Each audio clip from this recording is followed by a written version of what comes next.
হাজিরা আমাদেরকে শিক্ষা দিয়ে গিয়েছে, হে হানজালা 50 বছর বাঁচার স্বপ্ন নিও না, আমার মতো 30 বছরের রাজকীয় বিদায় নিয়ে দুনিয়ার থেকে চলে আসো। আজও হাদির কবরের সামনে দিয়ে যখন রাতের বেলা আসা যাওয়া করি, আল্লাহু আকবার, হাদির কবরের দিকে তাকাইলে বাইতুল্লাহর কথা মনে পড়ে। কারণ কথাটা কেমন শোনা যাবে জানি না, বাইতুল্লাহকে যেমন দেখেছি কোন সময় খালি থাকে না, হাদির জন্য এই দেশের মানুষের ভিতরে আল্লাহ পাক এমন ভালোবাসা সৃষ্টি করে দিয়েছে। রাতের 3টা বাজেও যখন কখনো ঢাকায় গিয়েছে, রাতের 3টা বাজেও দেখেছি একজন হলো সেখানে দাঁড়ায় রয়েছে। হাদিরা আমাদেরকে বলেছে, হানজালা 50 বছর বাঁচার দরকার নাই,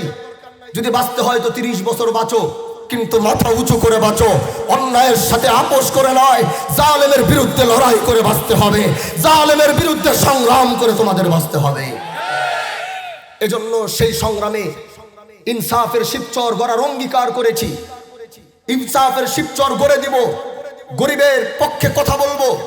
আগামীর শিবচরে ঘোষণা দিয়ে বলবো, আগামীর শিবচরে ইনশাআল্লাহ